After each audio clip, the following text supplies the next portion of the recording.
1997년 9월 텔레비전 화면을 지켜보던 전 국민은 등골이 서늘해지는 경험을 나리는 잘 금치 있어요. 못했습니다. 귀가하던 8살 박초롱초롱 빛나리 양이 흔적도 없이 사라진 지 일주일째. 피가 마르는 부모를 향해 걸려왔던 유괴범의 실제 협박 전화 녹음본이 저녁 뉴스 전파를 탄 것입니다. 며칠 전 명동의 한 번잡한 커피숍에서 걸려온 통화 속 여성의 목소리는 눈에 넣어도 아프지 않을 아이를 잃어버려 제정신이 아닌 부모의 처절한 절규 앞에서도 감정의 동요라고는 단 한 줌도 찾아볼 수 없을 만큼 얼음장같이 차가웠습니다. 나리는 잘 있어요. 우리 애 밥은 좀 먹나요? 원하시는 게 뭔가 얘기 좀 해주시겠어요? 2천만 원 준비해요. 신고한다거나 딴짓을 해서 그 카드가 우리 손에 못 들어오면 나리는 못 보는 거지. 부모의 피를 토하는 애원에도 흔들림 없이 용건만을 내뱉고는 매정하게 전화를 끊어버린 이 치밀한 범인은 발신지를 추적해 현장에 들이닥친 경찰을 비웃기라도 하듯 인파 속으로 감쪽같이 사라진 뒤였습니다. 수사망이 좁혀오자 경찰은 목격자들의 진술을 토대로 키 159cm, 둥근 얼굴에 두꺼운 입술, 오른쪽 볼에 여드름 흉터가 있는 20대 여성의 몽타주를 전국에 배포했습니다. 매일 밤 청바지를 입고 조카를 핑계로 아이에게 접근했던 이 냉혈하고 파렴치한 유괴범은 과연 어두운 뒷골목을 전전하며 범죄를 일삼던 흉악한 전과자였을까요? 놀랍게도 그녀는 사회의 밑바닥과는 완전히 거리가 먼 고위 공직자 집안에서 남부러 올 것 없이 귀하게 자란 딸이었습니다. 명문대 진학을 꿈꾸며 책을 놓지 않던 문학소녀였으며 평범한 남편과 결혼해 주변의 축복 속에서 첫 아이의 출산을 불과 한 달 앞두고 있던 평범한 만삭의 임산부였습니다. 누구보다 우아하고 교양 있는 삶의 궤도를 걷고 있던 이 임산부는 도대체 왜, 무엇 때문에 8살 아이를 노리는 끔찍하고 잔혹한 괴물로 돌변한 것일까요? 오늘의 선악록 주인공은 초롱초롱 빛나리 유괴살인자 전현주입니다. 1969년 서울. 직업 군인이던 아버지를 따라 전국을 옮겨다니며 자란 소녀가 있었습니다. 아버지는 훗날 대령으로 예편한 사람이었고 집안에는 부족한 것이 없었습니다.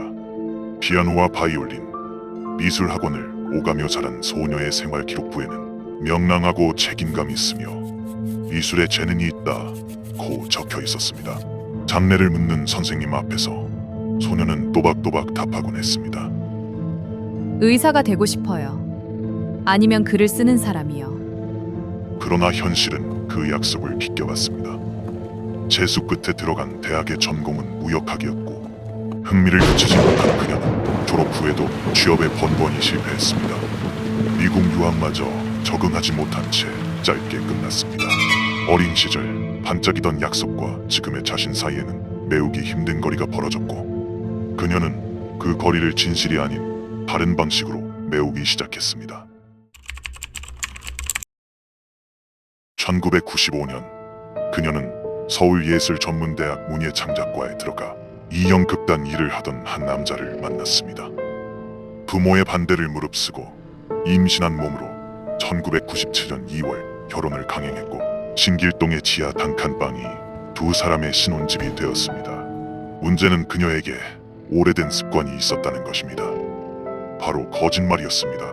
학점이 모자라 제적당했지만 남편조차 그녀가 졸업한 줄 알았고 무대 장치를 만드는 남편을 화려한 연극배우라 소개했으며 친정의 재산을 부풀려 자랑하곤 했습니다.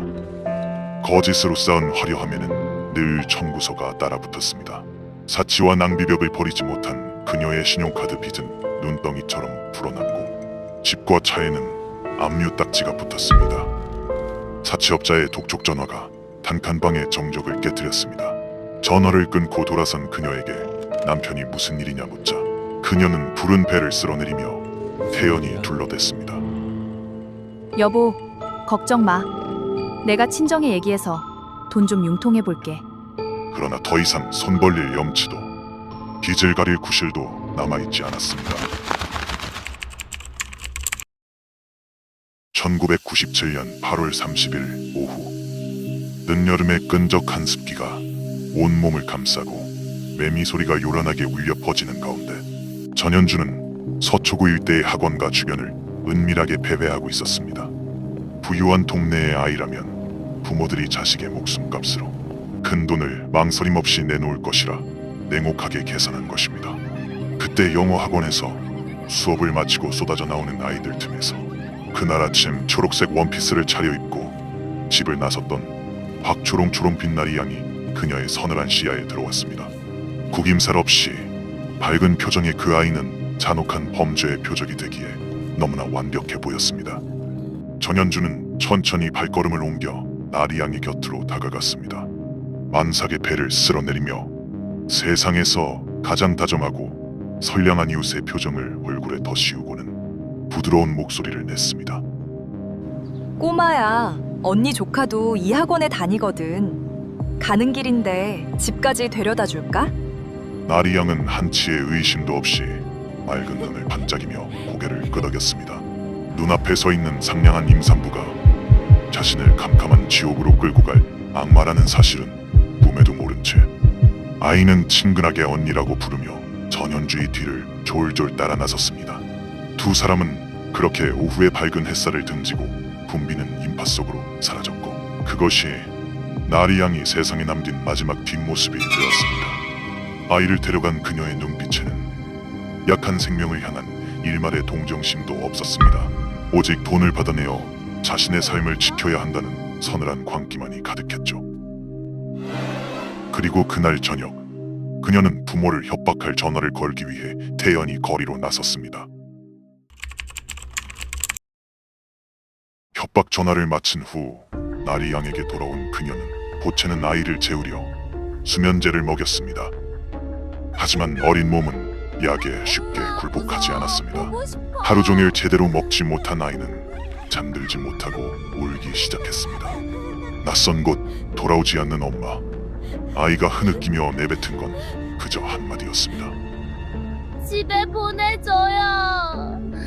엄마 보고 싶어요. 그것은 협박도 위협도 아닌 한 아이가 제 엄마를 찾는 가장 본능적인 소리였습니다. 그러나 그 울음은 궁지에 몰린 어른의 두려움을 자극했을 뿐이었습니다. 신분이 드러날 거라는 공포, 돈을 받지 못할 거라는 초조함. 그 어둠 속에서 그녀는 가장 돌이킬 수 없는 선택을 하고 말았습니다. 자기 뱃속의 아이가 숨쉬던 바로 그때 다른 아이의 숨을 멈추게 한 것입니다. 그리고 그날 밤 정말 소름 끼치는 일은 그 다음에 벌어졌습니다. 아이의 시신을 등산 가방에 넣어 남편의 극단 사무실에 숨긴 그녀는 책상 앞에 앉아 빗기 없는 얼굴로 노트를 펼쳤습니다. 문예 창작과에서 글을 배우고 무대를 만드는 남편 곁에서 연극을 보아온 그녀였습니다. 그녀는 앞으로 부모에게 걸 협박 전화의 대사와 추적을 피하기 위한 공중전화의 동선을 한 글자씩 적어 내려갔습니다.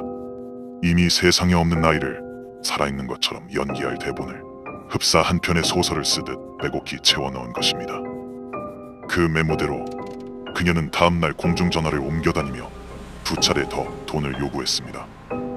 가장 서늘한 장면은 명동의 한복판에서 펼쳐졌습니다. 형사들이 도처에 잠복하고 딸을 잃은 부모가 애타게 주변을 두리번거리던 그 커피숍. 바로 그 아비 주안의 한가운데서 그녀는 길 건너 공중전화 부스에 동전을 밀어넣으며 그 모든 지옥을 무표정하게 내려다보고 있었습니다. 아이를 잃고 무너진 부모와 그 무너짐을 관망하는 만삭의 그녀.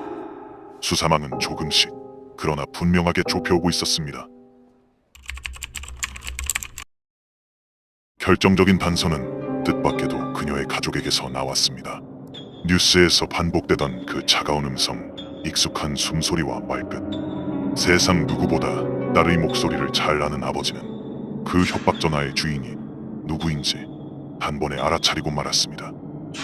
믿고 싶지 않은 진실 앞에서 전화기를 든 그의 손가락은 다이얼 위에서 한참을 떨렸습니다. 제 손으로 딸을 경찰에 넘긴다는 것, 그것이 아버지로서 할 수 있는 마지막 일이라는 사실을 받아들이며 그는 끝내 떨리는 목소리로 수사본부의 입을 열었습니다. 제 딸이 범인인 것 같습니다. 세상이 무너져 내리는 한마디였습니다. 경찰은 곧장 가족의 목소리를 협박 전화 속 음성과 대조했고 그 서늘한 목소리의 주인을 확인했습니다. 그러나 부정은 오래가지 못했습니다. 9월 12일 아침 신림동의 한 여관방에서 도피 중이던 그녀가 붙잡혔습니다. 검거 당시 그녀는 임신 8개월의 만삭이었습니다. 같은 날 남편의 극단 사무실 등산 가방 속에서 아이가 발견되었습니다. 실종된 지 13일 만이었습니다. 법정에 선 그녀의 진술은 끝없이 바뀌었습니다. 강요로 저질렀다고 했다가 공범이 있다고 했다가 다시 말을 뒤집었습니다. 저는 죽이지 않았습니다. 모르는 남자들이 아이를 데려갔을 뿐입니다. 존재하지 않는 공범에게 책임을 떠넘기는 태도에 법정의 공기는 싸늘하게 얼어붙었습니다.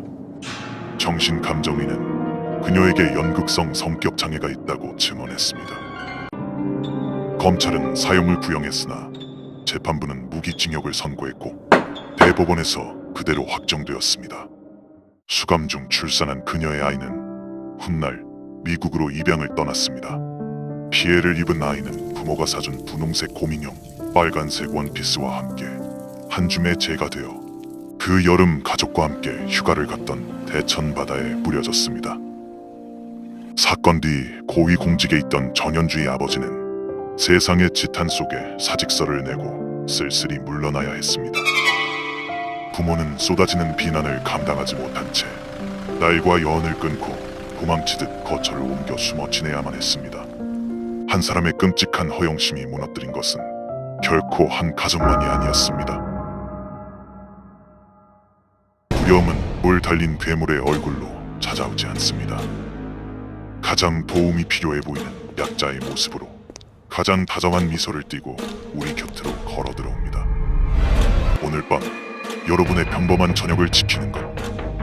아이에게 모르는 사람은 아무리 다정해도 절대 따라가지 않는 거야 라고 한 번 더 일러주는 그 짧은 몇 초의 당부일지도 모릅니다.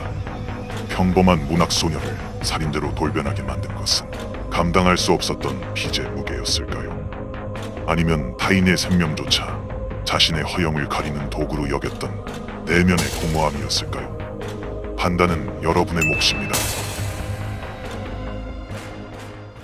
오늘의 선악록이었습니다.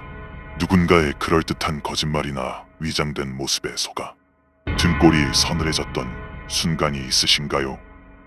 반대로 아무 대가 없는 순수한 선의를 만나 위로받았던 기억도 좋습니다. 여러분의 이야기를 댓글로 나눠주시면 감사하겠습니다. 구독과 좋아요는 다음 이야기를 만드는 힘이 됩니다. 선과 악, 그 경계의 이야기는 계속됩니다. 다음 선악록에서 만나겠습니다.